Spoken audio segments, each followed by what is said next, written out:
você. Não, ele pediu já, é que apareceu uma barra ali, eu vi. Só que muita gente entrou junto e aí acabou fazendo uma confusão aqui, olha lá. Tá aí ele tá nessa solicitação aí. Visualiza isso aí, esses pedidos. Olha lá, tá vendo? Gente, é o seguinte, eu sou uma pessoa que não enxerga, enxerga tudo. Eu não ouço. Ah, eu acho que eu ouvi tudo, eu não ouço, não. Pronto! Amei! Amei, Senhor! Amei Santa Internet! A senhora está atrasada. Estou aqui há mais de, Claro! estou aqui há mais de Claro! 2 horas esperando. Duas horas? É, Como assim? não, Que um horas pouco são de no Brasil, exagero. Jesus? Um pouco de Hã? exagero em tudo isso. Ah, bom, um Só pouquinho, para um mínimo. salientar. Peraí, padre, por favor, porque eu estou vendo só o seu óculos. Nada contra, mas gostaria de ver um pouco mais. Agora sim, Ai, que delícia! Tá bom o clima aí? agora sim. É, agora sim, agora tá ótimo. Tá Tá ótimo, boni... tá fresquinho agora. É. Aqui tá uma tempestade, nós vamos entrar num período, uma semana de tempestades, assim, violentas, bravíssimas por aqui no Algarve, então. Então, enfim, como vai? Eu estou bem, graças a Deus. Para mim, uma alegria enorme trocar essa ideia com você. Eu quero que, aqui antes de começar, dizer que a Márcia, uma amiga recente, Você quer já falar te que hora? admirava há muito tempo, por causa dos amigos que a gente tem em comum, mas eu quero dizer que foi um prazer enorme conhecê-la no início do ano e desfrutar da espiritualidade que essa mulher tem, do conhecimento de espiritualidade, de maneira especial da Cabala, dessa influência tão positiva que ela tem na vida dela, vinda do judaísmo, que é a nossa origem, e que eu fui muito imensamente edificado com todas as nossas boas conversas que desde então a gente teve, desde o nosso primeiro encontro, seja através dos Pois é. nossos encontros. É. Muito, muito obrigado pelo bem que você me faz. Imagina, padre, olha, eu só tenho a dizer o seguinte: um único senão dessa história é fazer referências à minha idade, alusões à minha goiabeira. Fora isso, eu Mas também, eu eu já tenho só falei tenho. da sua idade.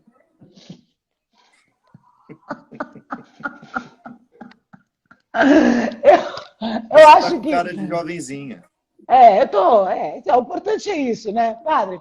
Agora, falando sério, muito obrigada pelas suas palavras e jamais pensei, obviamente, em encontrar uma pessoa, um sacerdote, alguém que fosse, tivesse essa formação espiritual que você tem e que vier, um dia achasse interessante conversar comigo. Muito pelo contrário, isso foi uma surpresa enorme, porque eu me sinto como, aliás, eu acho que devemos nos sentir sempre um eterno aprendiz, né? Aquele que não sabe nada. É, Agora, eu tenho a impressão que eu sempre tive a seu respeito, é como tem gente que nasce com o olho castanho, né? Eu tive uma impressão do seguinte, é, conhecendo, tendo o prazer de conhecer e conviver de forma próxima, eu diria, mesmo que não próxima fisicamente, mas de contatos próximos, com o líder religioso mais seguido do mundo, que é uma coisa enorme isso é uma coisa, não é brincadeira. Mas eu você tenho a fala impressão que segmento virtual de redes sim, sociais. virtual, exato, exatamente, nas redes sociais.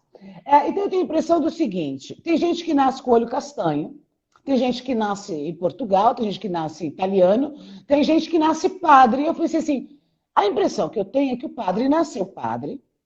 A partir desse nascer padre, ele tornou-se uma série de outras coisas. Como, por exemplo, cantor, como, por exemplo, escritor, como, por exemplo, uma figura pública de grande expressão. O padre nasceu padre? Eu acredito que a opção que a gente faz para aquilo que será definitivo na vida da gente nunca é de uma vez só. Eu acho que a gente vai percebendo o parentesco da nossa alma com aquilo que seria a nossa missão. Eu acho que a gente identifica aos poucos, ô Márcia. O que eu posso dizer é que eu nasci sempre muito sensível àquilo que é espiritual. Eu sempre fui um menino muito afeito às coisas religiosas, às questões religiosas.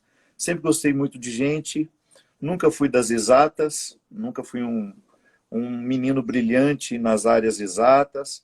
A minha força intelectual sempre foi a literatura, a filosofia, coisas que são muito afins com a vida religiosa. Eu me lembro que eu entrei no seminário por causa de uma piscina. Já até contei muito essa história. Quando eu era menino, tinha vontade de ir para o seminário. E quando eu fui fazer o estágio, que eu cheguei lá e eu vi aquela piscina, imediatamente eu pensei, quero morar aqui. Quero Opa! viver aqui. Piscina sempre causou um fascínio em mim. Mesmo que nós éramos muito pobres, o meu pai era construtor. E lá na Praça de Esportes, que era o principal clube lá de Formiga, quem construiu as 2 piscinas que existiam lá foi o meu pai. E a gente nunca podia entrar naquelas piscinas que o meu pai fazia. E às vezes, no final do expediente, eu ia lá para a porta da Praça de Esporte e ficava esperando o meu pai. E aí ele me levava lá para ver. Então, a piscina sempre teve um peso muito grande no meu imaginário de ser aprazível, um lugar agradável. E aí, menina, quando eu vi aquela piscina lá no Seminário de Lavras, no interior de Minas, imediatamente eu tomei a decisão de que eu queria ser padre. Já tinha, né, aquilo desde Com que pequeno, idade, eu falava, com que idade, com que idade? 15 anos. 15, Isso. tá bem. Mas que eu falava que eu queria ser padre era desde petitico. Eu já brincava de celebrar missa, brincava de batizar as bonecas, eu era sempre o padre da comunidade. E depois tive uma atuação muito grande antes de entrar no seminário, mesmo tão jovenzinho, na minha comunidade, na comunidade lá em Formiga, onde eu nasci, que é a comunidade São Judas Tadeu. Então, quando eu fui para o seminário fazer o estágio, e eu vi aquela piscina, eu imediatamente fui arrebatado e fiquei com aquela coisa na cabeça, vou para o seminário, e eu sempre me lembrava da piscina. E é claro que a piscina foi uma novidade para mim durante 2, 3 meses, e toda escolha ela é processual, a gente nunca decide o definitivo da noite para o dia, mas aquela piscina foi o ponto principal que Deus usou para me chamar minha atenção. Até, assim, depois de tanto tempo disso, né, eu faço uma leitura de que Deus sempre fala a língua que a gente entende. Claro. Ele nunca vai falar com a gente de uma forma, com uma linguagem que é estranha ao nosso ouvido. E eu acho que o atrativo da água, da piscina, daquela situação, foi fundamental para que eu tivesse vontade de prosseguir o meu caminho. Agora, eu tenho para mim, Márcia, que todo santo dia eu preciso renovar o meu desejo de ser padre. A escolha. Né? É E uma tem escolha sido, que ela nunca é de uma vez. Eu acho que isso é para todo mundo. Se você casa, se você não escolhe se casar todo dia com aquele homem, se você não escolhe se casar todo dia com aquela mulher, se você não escolhe ser mãe daqueles filhos todos os dias, em pouco tempo a gente vira parente um do outro. E dependendo do caso, o parente é o pior defeito que a gente tem na vida. Então, o vínculo é que nos faz querer ficar.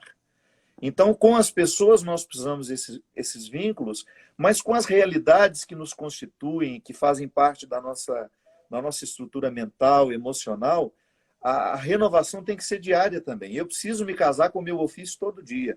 Certo, como todos nós, exatamente. Nós temos que nos integrarmos com aquilo que nos define a cada dia. Caso contrário, já não faz mais sentido e não perdemos faz. o estímulo. Agora, padre, tudo bem, aos 15 anos teve a piscina, a água, inclusive, é muito simbólica, né, da espiritualidade. Muito, eu sempre penso nisso.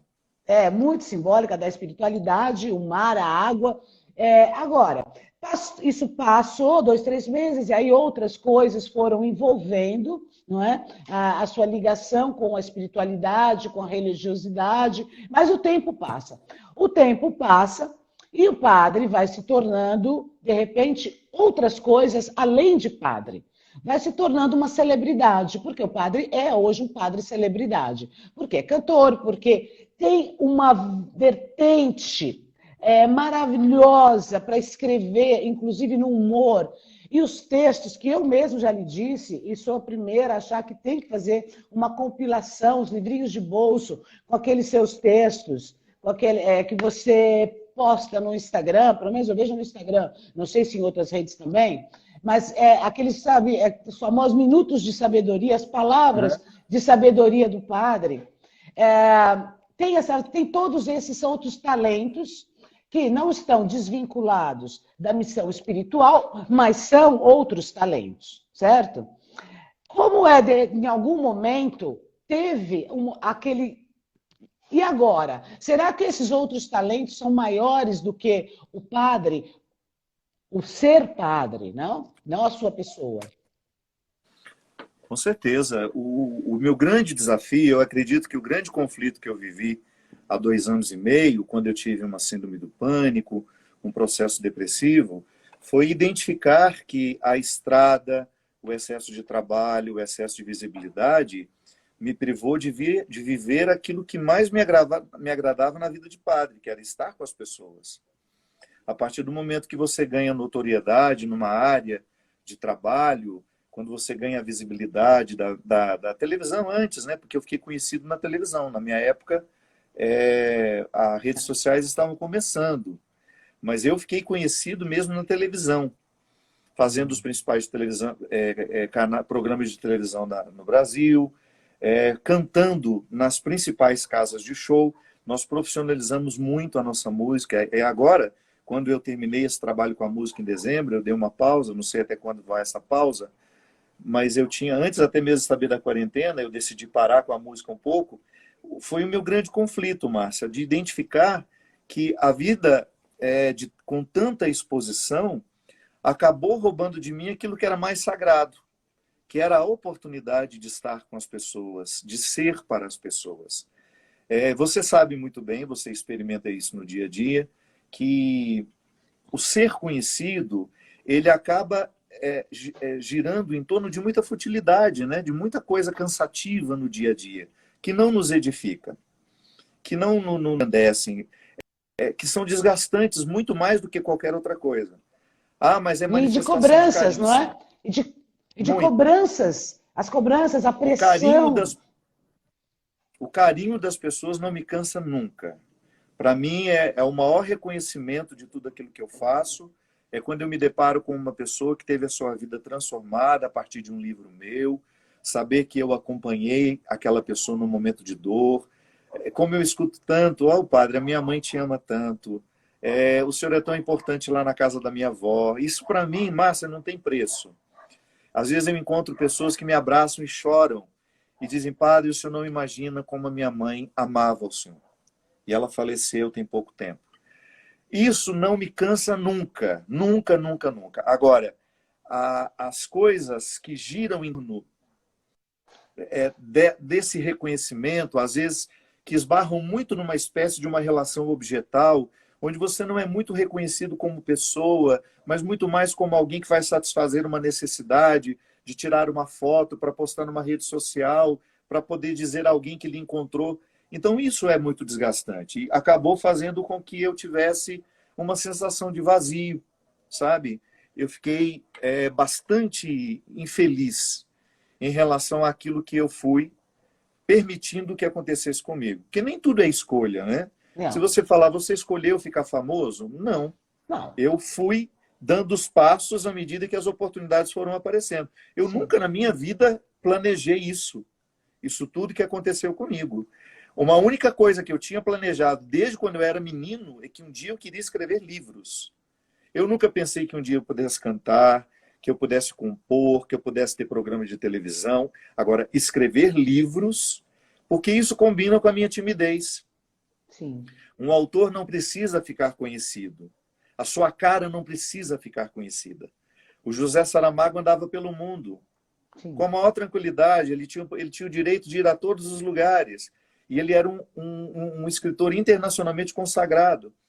Quando a fama te abarca em tudo aquilo que é seu, quando você perde o direito de ir ali, sem que você... Por exemplo, às vezes eu queria ir à festa de um casamento de um casal de amigos, que eu tinha acabado de presidir a celebração, eu não podia ficar na festa porque eu ficava trabalhando. Eu não tinha direito de comer, eu não tinha direito de conversar com as pessoas. Eu ficava tirando foto o tempo todo. Então é uma sensação de que toda vez que eu saía de casa, eu saía para trabalhar. E também tem, eu acho que a sua profissão, o seu sacerdócio, isso tudo são atividades que sugam muito da energia vital. Por quê? Porque toda vez que Muito. é uma coisa de se doar. O artista se doa, o padre se doa, e existe muita expectativa de Uhum. todos os lados. A expectativa de que o padre tenha as respostas e de que o padre tenha a sabedoria. Do artista que tenha o glamour e que tenha o afeto. E do cantor, enfim, é muita coisa de todos os É um lados. combo, né? É um combo de É, situações. é um combo de pressão, de sugando, sugando, sugando.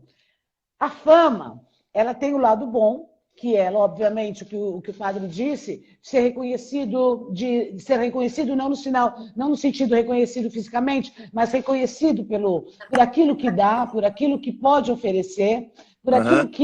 que doa às pessoas. Mas, em compensação, tem o lado da cobrança, que é terrível.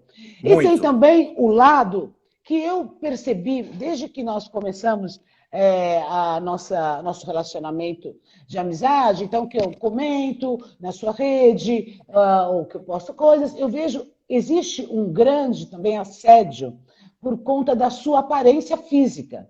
A sua beleza como homem é uma coisa que mexe muito com o imaginário de todas as mulheres, de todas não, mas enfim, de grande parte das mulheres, tanto que eu tenho mesmo aqui agora pessoas escrevendo, mas esse padre é muito gato, mas o padre não sei o quê. Ok, sem dúvida nenhuma que o padre tem espelho e sabe muito bem qual é a aparência física. Mas como é que você lida com essa questão dessa projeção da beleza e esse imaginário das mulheres a seu respeito? Olha, isso para mim já passou, com toda sinceridade. Isso para mim foi um problema no início, quando as pessoas não me conheciam e eu vivi aquele grande desafio de ser autêntico. Porque quando nós aparecemos na televisão uma primeira vez e há uma explosão em torno da sua imagem, que foi o que aconteceu comigo, eu lancei um disco, Márcia, para você ter uma ideia, numa época de pirataria. Eu lancei um CD em outubro. Em Sim. dezembro, nós já éramos o CD mais vendido do Brasil, com praticamente 1 milhão de cópias vendidas.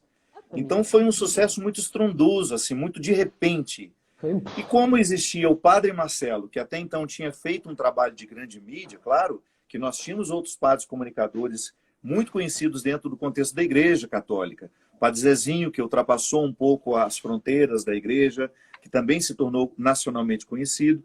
Mas com aquela exposição midiática, quem tinha experimentado antes isso foi o Padre Marcelo Rossi, o Padre Zeca, que foram dois grandes exponenciais dessa visibilidade da igreja na década de 90. Quando eu cheguei, eu precisei decidir como eu escolheria ser visto pelas pessoas. Então, é claro que a primeira imagem que foi vendida, o que eu mais enfrentei dos jornalistas, das manchetes que vinham sobre mim, era isso, né? Um padre bonito, um padre, me chamava de padre galã na época. E eu pensei, opa, peraí, eu estudei 16 anos para ser padre, eu fiz 2 faculdades, eu fiz uma pós-graduação, eu fiz um mestrado, eu sou professor universitário, eu sei o que eu quero da minha vida, com a minha vida, eu não vou me sujeitar a esse papel. Eu sei que as pessoas nos encaixam muito facilmente dentro das suas formas. E geralmente nos encaixam dentro das formas que lhes convém. Eu não estou disposto a viver isso. Eu quero ter o direito de ser quem eu sou. Se eu tiver que continuar conhecido sendo quem eu sou, eu aceito o desafio. Agora, se eu tiver que inventar um personagem para enfrentar tudo isso, eu prefiro sair fora. E foi aí que eu apanhei muito. Porque quando as pessoas perguntavam, você é vaidoso? Eu falei, sou. Como é que eu vou negar, Márcia? Se eu ia para a televisão bem vestido, se eu fazia questão de estar bem penteado, bem, né? Como é que eu vou mentir que eu não sou vaidoso? Meu Deus, eu tenho, desde menininho, um cuidado comigo. Eu era muito pobre, mas eu já era aquele menino pobre que sabia escolher direitinho a roupinha que usar, que sabia que gostava da roupa limpinha, que gostava de andar perfumado. Eu não vou inventar agora que eu não sou. Para que eu vou mentir para as pessoas, Márcia? As pessoas não merecem a minha mentira. Então, eu fui apanhando muito por causa disso. As pessoas olhavam para mim, percebiam que eu tinha um corpo um pouco mais atlético, que eu não era barrigudo. Elas perguntavam, tá, mas você vai à academia? Eu falei, vou. eu fazia mestrado em Belo Horizonte, eu adoeci, eu era uma pessoa completamente sedentária, e eu descobri que o médico, olhando nos meus olhos, falou assim: o que você faz da vida? Eu sou padre, eu disse para ele. Você não tem 2 anos de vida se você continuar vivendo como você é. Vocês, padres, realmente têm a mania de dizer para o outro aquilo que vocês não fazem com vocês. Teve aquele susto. Esse médico me deu esse esfregão e virou, falou: eu tomava 2 litros de refrigerante por dia, vivia à base de lanches, dos mais gordos, dos mais... enfim, fast food. Eu saí de lá e comecei a ter uma dieta e comecei a fazer atividade física. E no intervalo de 5 anos, com muita disciplina, eu modifiquei radicalmente a estrutura do meu corpo, em 5 anos. Aí as pessoas diziam que eu tomava bomba, porque eu era forte. Ninguém viu o meu período em que eu mudei de vida, em que eu fiz de tudo. Então eu não podia ir para a televisão e dizer: se eu não vou à academia, é mentira. Vou sim, vou continuar indo. A academia não é lugar de padre. Quantas vezes eu escutava isso? Eu disse: olha, me desculpe. Eu acho que se você me encontrar na prostituição socializada, se você me encontrar embriagado por aí, se você me encontrar desrespeitando as pessoas, sendo desonesto, não sendo fiel àquilo que eu prometi, aí sim não é lugar de padre. Aí sim. Mas eu estar dentro de um lugar familiar, procurando saúde para o meu corpo. Então, minha amiga, você pode imaginar o que eu sofri quando eu precisei enfrentar tudo isso. Foi muito difícil. Mas graças a Deus, eu não cedi nem 1 milímetro daqueles que esperavam que eu pudesse corresponder ao que eles queriam de mim. Então eu me impus como eu era. Sim, sou um cara que não tem dificuldade nenhuma de dizer que cuido de mim, que faço questão... Que bom, né? Tomo banho, faço questão de estar cheiroso para quando as pessoas chegarem perto de mim, eu não ser uma situação desagradável, eu não ser uma pessoa desagradável, porque eu gosto de oferecer o que eu tenho de melhor. Então, foi muito difícil no início, foi, mas graças a Deus estou aqui. E hoje, Márcia, com toda sinceridade, hoje eu escuto muito, claro, as pessoas continuam brincando: quem chegar por último é a mulher do padre. Se eu soubesse que o padre era o padre Fábio de Mello, eu não teria tanta pressa de chegar. Essas piadinhas que sempre rolam por aí, eu não tenho nenhum problema com essas piadas, porque eu sei que elas fazem parte de uma expressão de carinho, de uma forma livre que as pessoas têm. Se tem uma coisa que eu admiro nas pessoas e que eu acho que é uma construção que nós fizemos juntos, Márcia, é nós termos liberdade de brincar. As pessoas não me veem com medo, elas não se aproximam de mim receosas, elas não têm nenhum obstáculo para chegar perto de mim. Elas Mas já chegam quando rindo, elas já chegam brincando. Tá bem, elas, com respeito. Exato. Mas quando Márcia, exatamente, elas acender uma luz aqui.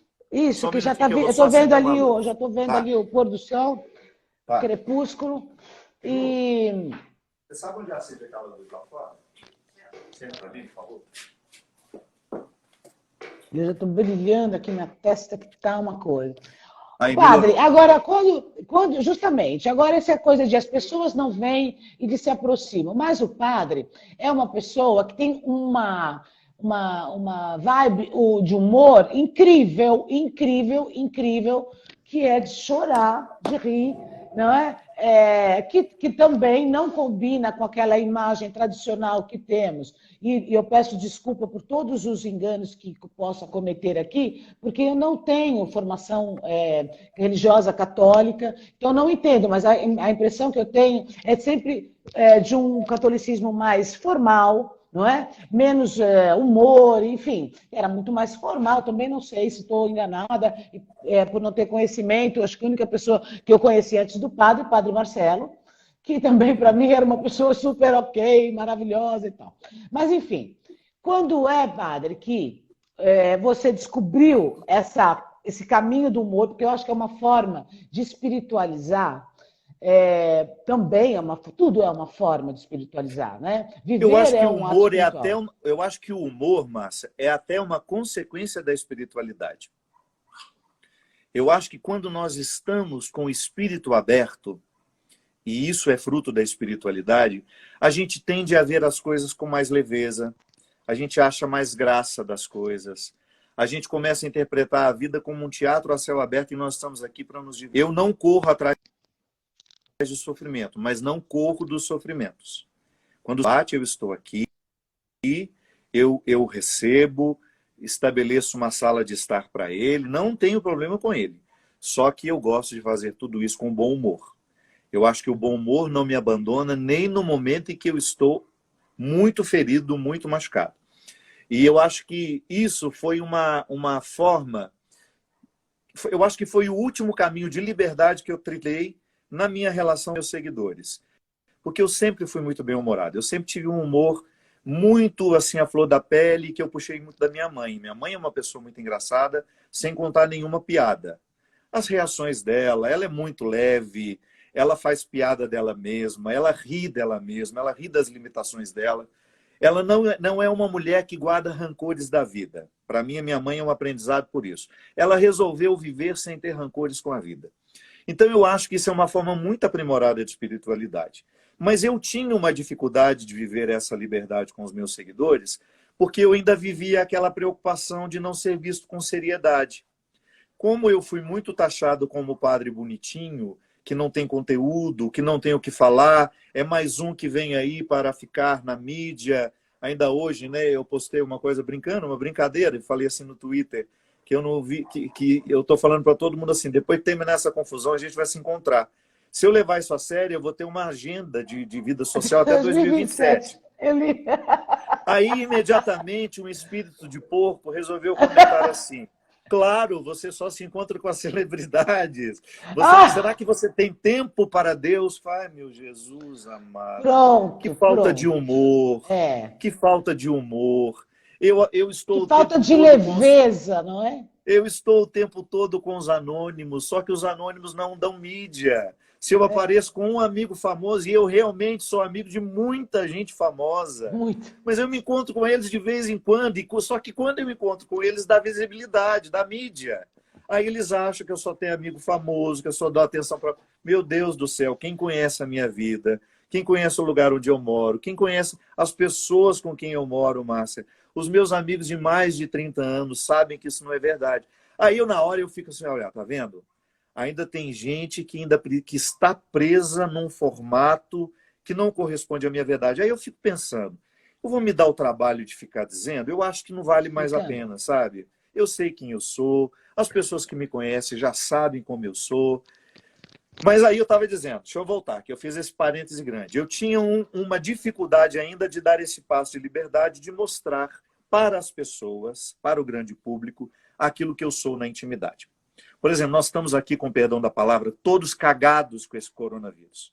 Nós temos medo de pegar isso, nós estamos rindo do nosso excesso de cuidado. Quando alguém precisa sair para ir na cidade, eu não saio nem no portão, mas quando alguém precisa ir fazer uma compra, comprar um arroz, comprar uma carne, a gente volta desinfetando a pessoa com lisoforme, joga álcool, joga isso. Então está ficando tudo muito engraçado. E a gente acaba rindo de tudo isso. Mas eu tinha, então, com o meu seguidor, uma dificuldade de me mostrar assim, com medo de que ele pudesse me interpretar como banal. Porque eu sei que às vezes o humor é mal interpretado. Sim, o humor é muito difícil. Né? Aí eu criei um perfil para o meu bulldog no Twitter, que é o Luca. O perfil dele é Lucão, Luca Cão. E a partir do Luca, eu começava a falar tudo que o meu ego não me permitia, meu alter ego. O Luca se tornou meu alter ego. Tudo aquilo que meu superego não me permitia falar, o Luca falava. Só que as pessoas começavam a entender que o Luca era eu. Claro. Eu comecei a não ter medo de dizer que quem administrava o perfil era eu. Só que aí, em um determinado momento, o Luca me deu tanta liberdade, porque eu percebi que dava certo e que as pessoas estavam adorando aquela brincadeira, que eu comecei a fazer, então, nos meus perfis oficiais, as mesmas brincadeiras que eu fazia no perfil do Luca. A única tristeza que eu tenho é que o Luca foi aposentado. Padre, mas me diz uma coisa. Você já entrou... Eu tenho uma coisa muito importante para te perguntar, mas eu quero te perguntar isso. Você já entrou e já saiu das redes algumas vezes, não é? Só do Twitter. Só do Twitter? Do Twitter eu saí uma vez. Sim. Então, por quê? E o que te leva a, de vez em quando, ou não sei quantas vezes isso aconteceu, a sair das redes, já que você consegue hoje lidar com as coisas com humor e com certo distanciamento?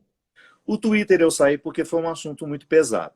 Foi em relação àquela saidinha dos presos, né, no Dia dos Pais. Eu trabalhei em pastoral carcerária, Márcia, e eu sei exatamente da importância que é a ressocialização do preso. Eu não acho que ninguém tem que ficar eternamente condenado por aquilo que fez. Mas eu acho que, às vezes, a nossa justiça ela perde a oportunidade de preservar o simbolismo das datas. Sabe, eu acho que o preso tem que se viver a ressocialização. Mas num crime hediondo como foi aquele, soltar a pessoa no Dia dos Pais, eu só comentei isso, que eu achava afrontoso a memória da menina que foi morta, eu achava afrontoso a memória, ao sentimento da mãe, que continua ali administrando a perda. Só que eu fui escrachado de um jeito, enfim, eu posso ter sido infeliz da maneira como eu disse, reconheço. Nem sempre a gente encontra o formato certo de dizer as coisas. Eu erro na minha linguagem. Ainda ontem eu postei uma pessoa sendo içada, que é cena de um filme, quebrando a parede, tirada da cama, e eu não percebi que aquilo pudesse ser ruim. Eu postei, falei, gente, olha aqui como eu vou ser retirado depois que terminar a quarentena. E eu percebi que algumas pessoas começaram a me alertar, padre, isso não é engraçado. Claro, 90% das pessoas riram, mas algumas pessoas falaram assim, padre, isso não é engraçado, porque essa é a dura realidade de algumas pessoas que sofrem com obesidade mórbida. Na hora, Márcia, eu não quero achar engraçado o que para o outro é sofrimento. Claro. Eu não quero, eu não tenho nem o menor problema de passar por cima do meu orgulho e dizer, eu errei. E não vou achar mais engraçado isso, porque agora eu tenho alguém que me alertou de uma situação que de fato pode ser ofensiva. Eu não posso achar graça de um sofrimento que para muitas pessoas é real. Aí apaguei imediatamente o post, não senti necessidade de perdão, porque eu acho que o simples fato de apagar já foi o suficiente. Mas em relação ao Twitter, naquele momento eu estava vivendo uma recaída da crise do pânico. Então eu estava emocionalmente muito frágil. E eu comecei a escutar, a ler coisas, inclusive de pessoas que eu admiro, muito cruéis em relação a mim, como se eu fosse um justiceiro, como se eu fosse um homem desalmado, como se eu não tivesse misericórdia por ninguém. E não é isso, não é isso. Geralmente, eu não tenho nenhuma dificuldade de abraçar, inclusive quem errou contra mim. Imagina que eu não vou ter generosidade, misericórdia com alguém que já está arrependido de um erro. Eu estava apenas falando do simbólico da data. Não era não liberar Sim, entendi. Alguém que não agiu como pai, alguém que não agiu como pai e sair no Dia dos Pais. É lógico que eu entendi isso. Agora, o padre, quer dizer... Saísse uma semana depois, né? Eu entendi, claro. Alguns advogados, alguns juízes, padre, é impossível fazer essa triagem. Falei, pois é, eu acho que nós seríamos mais justos à medida em que o nosso sistema judiciário ele contemplar todas essas situações. Eu sei que pode ser difícil, pode ser trabalhoso, mas seria muito interessante se cada um que fosse solto para viver a ressocialização estivesse dentro de uma agenda que não ferisse a sociedade. A menina sai no Dia das Mães, ela matou os pais, ela sai para visitar no Dia das Mães. Então, não sei. Então, eu também não sei. Agora, eu acho assim, o padre não pode emitir a opinião dele a respeito dessa circunstância, mas as pessoas podem emitir a opinião delas dizendo que o padre não está certo. Percebe? Essa mistura não é muito equilibrada, porque a sua opinião ela não pode ser emitida, mas a opinião do outro, chamando disso, daquilo, ela pode ser emitida. Como que é isso? Duas mãos. Na verdade, eu acho que quanto mais a gente é público, mais as pessoas vão exigir de nós. Então, o nível de exigência vem de acordo com a sua popularidade. Se uma outra pessoa que não tivesse 8 milhões de seguidores no Twitter tivesse dito isso, talvez não fosse um problema, né? Ou interpretaram como um absurdo pelo fato de eu ser padre. E eles esperarem que um padre esteja sempre pronto para... É verdade. Eu concordo, volto a dizer, eu estive dentro dos sistemas carcerários e eu sei como esses homens e mulheres sofrem terrivelmente as consequências de seus crimes. Mas eu não acho que a gente possa aliviar quando a gente percebe que aquilo que nós estamos aliviando faz parte de um processo precoce ainda. Não sei, Márcia, a pessoa cometeu um crime, tem 5 anos, ela já está cheia de direitos. Né? Eu acho que sim, padre, o eterno condenado é quem morreu. O eterno condenado é quem morreu. O eterno condenado é a mãe que não teve direito de sepultar a filha porque o corpo da filha sumiu. A gente tem tanta situação no Brasil, tantos crimes hediondos, em que a gente sabe... Hoje, por exemplo, a notícia daquele médico que voltou agora. Qual médico? Médico que estuprou várias mulheres, abusou várias mulheres. Ele está lá, voltou para casa hoje. O Roger? Não sei o nome dele, eu só vi que que era um desses médicos. Eu só sei que eu por exemplo, nessa tenho feito aqui nas minhas lives, eu já fiz umas 3 ou 4 entrevistas com relação, por exemplo, ao goleiro Bruno também. Entende? Porque eu acho que voltar para a sociedade, já cumpriu a pena, é um direito, a pena foi cumprida, saiu, tá certo, ok, isso é a justiça. Agora, se tornar ídolo de adolescente, jogar futebol, eu não concordo.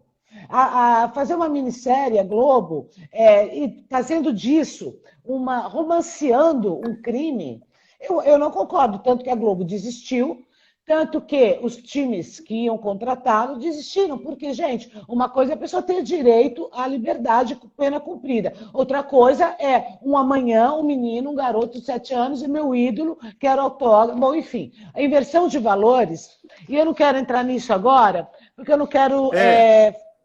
não tenho tempo, e eu quero falar de uma coisa que me chama... Eu tenho 1000 assuntos que me chamam muita atenção na sua pessoa. Mas um que me chama em especial, padre, e que eu já parei 1000 vezes para pensar e ainda não entendi, como o padre, que então sempre foi padre, entende tão bem de relacionamentos. Então, onde vem essa sabedoria dos relacionamentos? A minha casa foi uma escola, né? A minha casa foi continua sendo para mim, por causa da... Eu nunca consegui ver uma realidade sem me envolver com ela. Então, os problemas... reclamando da minha imagem. Por quê? Como? Não estão reclamando, as pessoas estão reclamando da minha imagem. Você mudou a rede? Não, tá bom. Pode ver se lá embaixo está na outra rede também. Desculpe, padre, pois não. Eu estava te dizendo que a minha experiência com a minha família sempre foi de muito envolvimento. Eu até me prejudiquei muito por causa disso, porque eu acabei fazendo ser um problema meu, o problema deles. A minha casa, nós tivemos todos os tipos de problemas que você puder imaginar.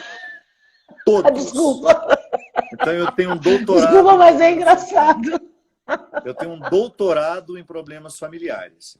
Algumas coisas que eu escrevo sobre relacionamentos são aulas que eu tive dentro de casa e a própria observância. Algumas pessoas até falam, mas você nunca se casou, como é que você fala? Você não tem nem direito de falar sobre casamento. Eu falei, pois é, o médico que conduz o parto também nunca pariu filho, com exceção das mulheres obstetras. E a gente pode aprender, sim, observando. Eu falo muito de uma situação que eu já vivi, que é o aliciamento emocional, quando você se torna refém de uma pessoa. Isso a gente experimenta muito, muito nos relacionamentos de amizade, nos relacionamentos em que nós estabelecemos um vínculo que acaba se transformando numa espécie de sequestro da subjetividade. Tanto que foi o meu primeiro livro até hoje é o meu livro mais expressivo, que já vendeu quase 6 milhões de cópias. Inclusive, eu publiquei ele em Portugal também. Quem me roubou de mim? O sequestro da subjetividade e o desafio de ser pessoa. Eu comecei a escrevê-lo a partir de uma amiga minha, Tatiana Pelodi, daqui de Taubaté, que me contou a história dela, que ela falava com muito humor. Ela dizia assim, eu tenho um namorado que acaba comigo. E ela falava rindo, sabe? Ele é feio, não acho ele bonito, mas eu não consigo terminar com ele. Ele me destrói, ele está acabando com a minha vida, mas eu não consigo terminar aquele relacionamento. E eu vi que existia um sofrimento real naquilo ali. Eu fui para casa e comecei a pensar naquilo, comecei a pensar em algumas experiências que eu também já tinha vivido, em que eu identifiquei que havia uma perda da personalidade, uma perda da pertença. Escrevi sobre aquilo. E eu acho que aquele livro abriu para mim uma curiosidade que nunca mais terminou. Eu estou, inclusive, terminando uma continuidade dele, que se chama Quantos Eus que Não São Meus, que eu também trato sobre essa questão de assumir um papel que não nos convém, ou por medo, ou por Por que, insegurança. padre, na sua opinião, por que nós ficamos reféns de relacionamentos que nos fazem mal? Por que essa atração pela dor? Olha, eu acredito que na condição humana isso será sempre um mistério. É difícil a gente ter uma resposta para isso. Por que que uma determinada causa me atrai? Eu sou um fenômeno, você é um fenômeno, não no sentido de sermos maravilhosos, Sim. como o Ronaldo é, mas nós somos uma manifestação, fenômeno enquanto manifestação. Eu estou aqui neste momento me manifestando, eu estou falando e me manifestando, trazendo para fora aquilo que eu sou, aquilo que eu não sou, eu estou me negando, eu estou me afirmando, enfim. Aqui, neste momento, quem fala é o resultado de uma história. E nem tudo da minha história eu tenho controle. Então, há traços na minha personalidade que podem me levar, sim, a querer um relacionamento de posse. Tanto no exercício de ter posse sobre alguém, ou como ser possuído por alguém. Sim, há fragilidades na personalidade que podem muito bem nos levar a isso. Inseguranças, aquela ilusão de que o outro poderá ser o nosso suporte emocional. Nós, às vezes, ainda não nos livramos dessas primeiras ilusões, ô Márcia. E a partir dessas ilusões, muitas vezes nós estabelecemos relacionamentos que serão absolutamente nocivos para nós. Deletérios mesmo. Nós não conseguimos identificar por que eu, tão consciente, tão lúcido, como hoje nós falamos de um amigo que nós temos em comum, né? Como é que aquela pessoa tão lúcida, tão inteligente, se submeteu a um relacionamento tão nocivo, tão destruidor? Destruidor, Mistério. exato. É um mistério. Então, o que eu acho que, às vezes, é uma causa? Não estou dizendo que é. Eu falo para mim. Muitas vezes eu estabeleço meus relacionamentos a partir das minhas ausências. A partir daquilo que me falta. É o que Lacan disse com tanta propriedade, né? O que nos move é o desejo. E o desejo, ele é um eterno pedido que nunca está satisfeito. Nunca. E, às vezes, quando nós não temos um direcionamento para sermos a fonte desse desejo, então eu teria que ter um compromisso comigo. Tá bom, tudo aquilo que eu desejo teria que ter um primeiro impacto de responsabilidade em mim. Eu não teria o direito de esperar colocar o meu desejo na perspectiva de outra pessoa. Eu preciso querer e desejar aquilo que eu sei que está na minha possibilidade de realizar. Aí, então, eu estou falando de tudo aquilo que me diz respeito. Sim. Das minhas realidades intelectuais, emocionais, de convívio. E somente depois, com esse dever de casa feito, é que eu deveria ir buscar a outra pessoa e, de alguma forma, realizar meus desejos com ela. O grande problema que, às vezes, eu percebo é que nós estamos, sem ter feito o dever de casa, buscando no outro a realização de desejos que nós deveríamos ter realizado. Mas isso com certeza. Eu quero que o outro faça por mim tudo aquilo que eu não consigo, não é? Eu vou chegar mais para a luz, tá? Chega, padre. Chega, porque senão a gente vai ficar... Nós estamos no escurinho do cinema, não, no escurinho da live. O padre, tá vendo? O padre... Oi. Nós queremos que o outro venha fazer por nós aquilo que nós mesmos não conseguimos fazer. É muito peso, é muita cobrança, é muita bagagem, muita responsabilidade, né? Primeiro, nós temos que nos resolvermos para depois poder nos relacionarmos com os outros. Mas qual é, padre, a sua leitura de paixão? O que é a paixão? Eu tenho para mim que a paixão é um primeiro estágio de todo amor, que pode nem virar amor, que às vezes a própria paixão se encarrega de dissolver ali e terminar toda e qualquer expectativa. Quando uma pessoa está apaixonada, eu, por exemplo, quando eu me apaixonei, quais foram as características que eu identifiquei em mim? Uma supressão temporária da minha inteligência. Eu fiquei bem reduzido na minha capacidade de perceber a verdadeira realidade. Eu enxergava muito mais aquilo que eu queria, aquilo que eu imaginava, aquilo que de alguma forma me agradava. Então, eu acabo, no momento em que eu estou apaixonado, vivendo muito mais em torno do que eu estou querendo que o outro seja, do que necessariamente o que o outro é. É por isso que a paixão, eu uma vez escrevi sobre isso. Eu dizia que a paixão é um fogo de palha. Só o amor é fogo a lenha, que também vai precisar de manutenção. Mas a palha queima muito rápido. Muito, muito rápido. E pode ou não então, se transformar em amor, não é? Eu acho que pode ou não. Tudo vai depender do quanto você conseguiu extrair de verdade daquela pessoa. Porque a gente a gente não ama a ilusão. A gente se apaixona pela ilusão. E mais cedo ou mais tarde, a ilusão se encarrega de se desfazer. Porque ela não tem alicerce, amor. O amor é aquele fogo mais calmo, mais constante, Márcia.